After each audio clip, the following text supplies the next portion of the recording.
Imitamos lo que nos rodea. Hace algunos años, en un documental, vi un experimento que llamó mucho mi atención. Se trataba de un chimpancé que había crecido en cautiverio y en una pantalla le pusieron el video con una serpiente. El chimpancé no mostró reacción alguna. Su actitud y comportamiento era el mismo que antes de que le pusieran el video. La segunda parte del experimento consistía en enseñarle al mismo chimpancé un video de otro chimpancé que había sido capturado en vida salvaje, observando el mismo video de la serpiente. Cuando el segundo chimpancé ve el video, se observa cómo enloquece, comienza a gritar y a saltar de un lado para otro. La tercera parte del experimento consistió en enseñarle de nuevo el video de la serpiente al primer chimpancé. Esto después de haber visto la reacción del segundo. Fue entonces que comenzó a actuar como loco. Jamás había tenido un encuentro con una serpiente, pero imitó la reacción de su compañero.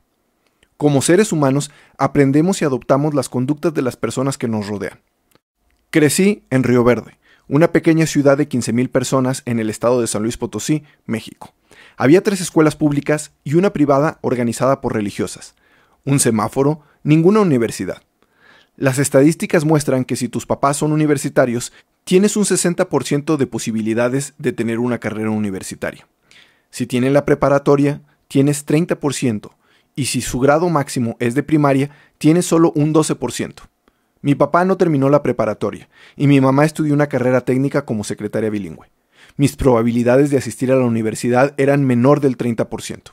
Ir a la universidad no era solo cuestión de recursos, sino también de imitación.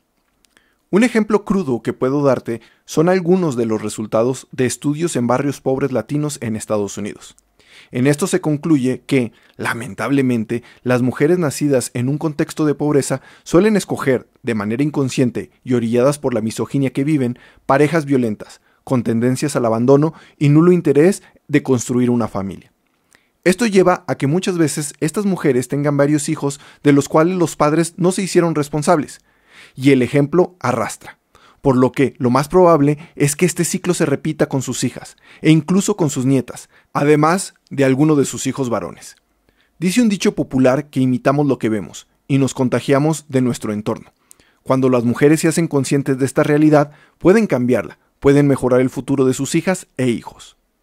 Mi papá siempre tuvo la ilusión de vivir en Estados Unidos, aunque fuera de indocumentado, como es el caso de varios de sus hermanos. Lo hizo, de hecho, en 1989, cuando se divorció de mi mamá. Pasó casi un año en Dodge City, Kansas. Tenía una admiración por el estilo de vida de mis primos que radicaban en Estados Unidos. Siempre quiso que los imitara y fuera como ellos, que me adaptara a sus modas, a su música, a su forma de vestir, etc. Recuerdo un viaje que hice a Texas con él cuando tenía 15 años. Varios de mis primos estaban en pandillas, no como los Mara Salvatrucha o la M, eran menos numerosas y de latinos de clase media. Solían hacer pintas en paredes y mi papá me alentaba para que fuera con ellos, que me vistiera como ellos e incluso que me sintiera parte de la pandilla. A mí me gustaba su compañía. En esos días salíamos en carro a pintar fachadas de negocios. Un día, en casa de uno de sus amigos, personas de la pandilla rival pasaron y aventaron un ladrillo a nuestro auto. Todos salimos inmediatamente a dar pelea, pero ya se habían retirado en otro carro. Hoy, 35 años después, veo que cualquiera de esos incidentes pudo haber hecho que me detuvieran y me quitaran mi visa, pero para mi papá era un gusto que adoptara el estilo de vida de ellos. Por otro lado, estaba mi mamá, quien siempre nos hizo idolatrar el conocimiento, nos hablaba de ir a la universidad y daba por hecho que ocurriera. Nos hablaba de libros y de lo maravilloso que era tener una carrera universitaria a pesar de que ella no la tenía. Mi vida pudo haber girado para una u otra dirección. Mis padres se divorciaron cuando yo tenía 11 años, pero la influencia de mi madre fue mayor que la de mi padre, y tanto mi hermana como yo tenemos estudios universitarios. Para cerrar, te contaré que mis primos también fueron a la universidad. Mi tía luchó para sacarlos de aquel entorno, incluso se cambiaron de ciudad y los motivó a ser las grandes personas que hoy son. ¿Quiénes son las influencias o modelos a seguir de nosotros los latinoamericanos? Según datos de National Gang Center, el 45% de las pandillas en Estados Unidos se integran por latinos, seguido por un 39% de los afroamericanos y solo 9.7% de blancos no hispanos. Algunas pandillas de latinos, como la M o la mafia mexicana, tienen más de 70 años de existencia. No son, por tanto, un problema reciente y cuentan con más de 30,000 miembros entre sus filas.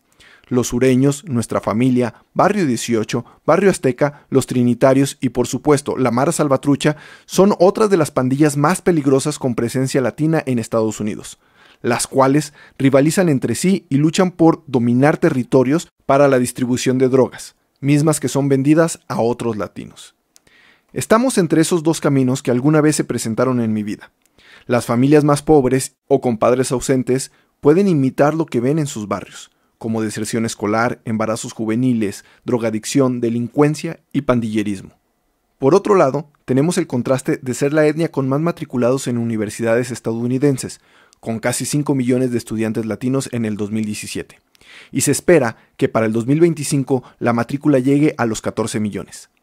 Esta cifra para mí es muy alentadora, ya que estamos descubriendo que la única manera de mejorar nuestro futuro es con estudios universitarios, tal como lo hizo mi mamá con mi hermana y conmigo cuando éramos niños.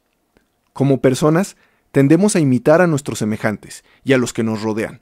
Algunas veces, por nuestro entorno económico, no podemos cambiar muchas circunstancias, pero lo que sí está en nuestras manos es influir dentro de nuestro hogar, con el ejemplo a nuestros hijos, motivarlos a no dejar la escuela, cuidándolos de que no caigan en pandillas e inspirándolos para que vayan a la universidad.